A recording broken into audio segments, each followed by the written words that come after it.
clutch is so fucking heavy on this thing.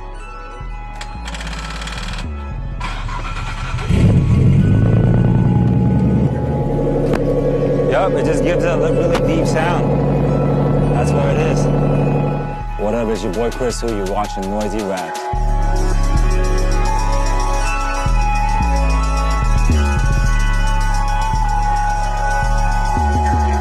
So right now we're somewhere in Hollywood. Ever since growing up as a kid, like I was just super into like car, like tuner, like that whole tuner scene. Like I was not into like Lambo or Ferraris and shit like that because I felt like that was not really the streets.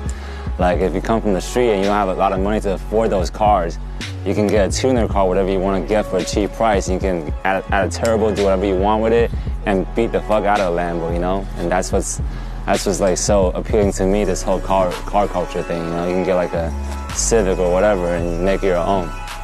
These are all my cars.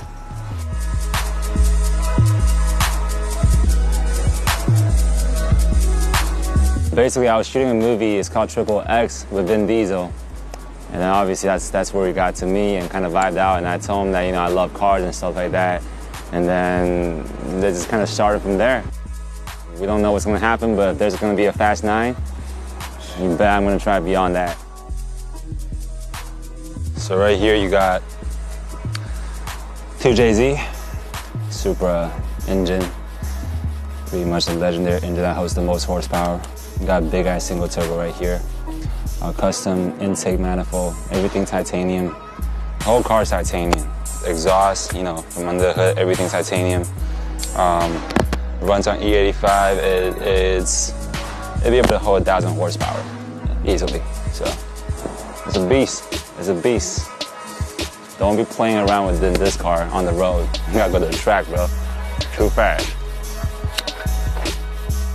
So basically, when you talk about car engines, it's either this one RB26 or that 2JZ from the Supra. These two engines are probably the most powerful engine and most well-built engine ever in history, pretty much. Especially when you're talking about like Japanese cars, like they are the top. Yeah. They all have the nickname of Godzilla. Really fast cars, really dope car. Right-hand drive too, same as the R34. And this one is actually 1997, so it's a 15th anniversary limited edition right here. Everything's original, everything, keep it pretty much OEM. Keep it that, you know, make sure it still has that timeless look on it. Yeah, this one is a very fast car, and everyone should know about this. And this one right here, this is actually the only modern car that's here right now. So all these cars are back in the days, they're from the 90s, 2000. But this one is a 2017. It's pretty much a brand new Nismo GTR. So see how they're Nismo. The thing with Nismo is that they don't make it a lot, only probably about like 60 to 66 vehicles a year in the States.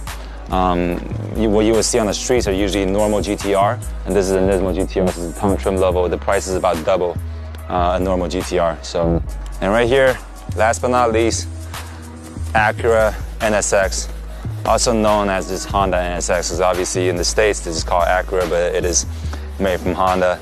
And this is pretty much, they call the Japan Ferrari. So the guy that kind of designed the whole car was actually a guy that worked for Ferrari before. And then back in the day, this was a really expensive car too. Probably basically a Japan supercar. That's what it's called. This one's a 2004. Yeah, 2004 model. So got all the technologies, everything's still good, like power window, AC, all that stuff, all the goodies. And there you have it. I have pretty much everything. Like, there really isn't much to get. I'll maybe lay my hand on another, on a RX-7 FD, which is a pretty legendary car too. They have that rotary engine, and then they're a very good drift car and pretty legendary car too. But that's probably the only one that's missing from my collection. Yeah.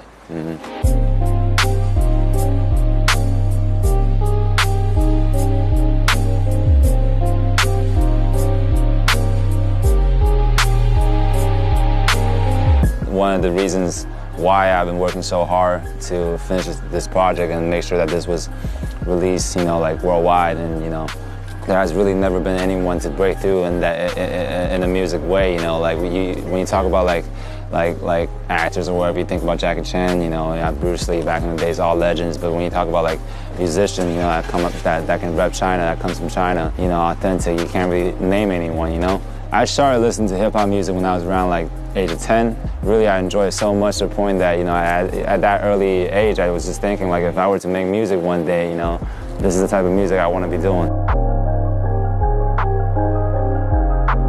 Coming from a Eastern background, coming from China, I also want to bring that culture out here too. So what people can expect from my music is that they can expect some new stuff that they have never heard from like American artists, because that's what I can bring to the table. I'm bringing some like, it could either be a song in Chinese or it could be like a song that's in English or Chinese, but incorporated with like a very traditional Chinese melody or a flow whatsoever. So, you know, bring that taste, you know, because even nowadays when you look at like guys like Migos or Nicki Minaj with Chun-Li, you know, like we're all like one, you know, in the world, and all this, like I feel like, you know, music can link us all, you know.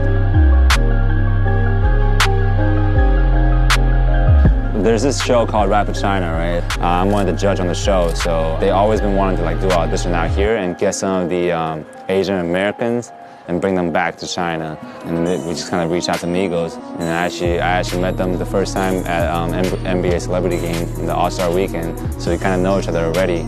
I kind of came up to them just to say hi, and they actually said, and Quavo actually said like, oh, like, we know who you are, and we fuck with your music. And I was like, damn. Appreciate it, because you know, like it's always like, because that's what I've been wanting to do, you know. It's like I want people to hear my music out here, and I didn't expect that would come from Migos. Like a lot of people be hating and shit, you know, like they be thinking, they be just saying like, you know, this guy's like so young, he's got like we don't know like how is he eligible for a judge for the show, you know. But for me, it's like, honestly, I don't give a fuck, man. Like honestly, like, because I know that I know my shit.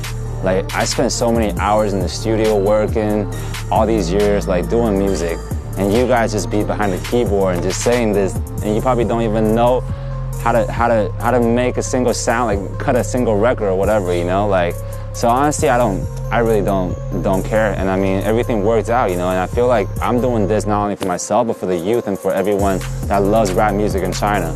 You always respect old school, but still, what's the new wave? What's that thing that's gonna make everyone start singing? What's that thing that's gonna trend? These things are very important when it comes to like a very new music genre, because rap music is still kind of new. It's been so underground, not many people knows it. It's not mainstream. So I'm here to support these fellow rappers or whatever, to bring the music to the mainstream for more listeners and more people, you know.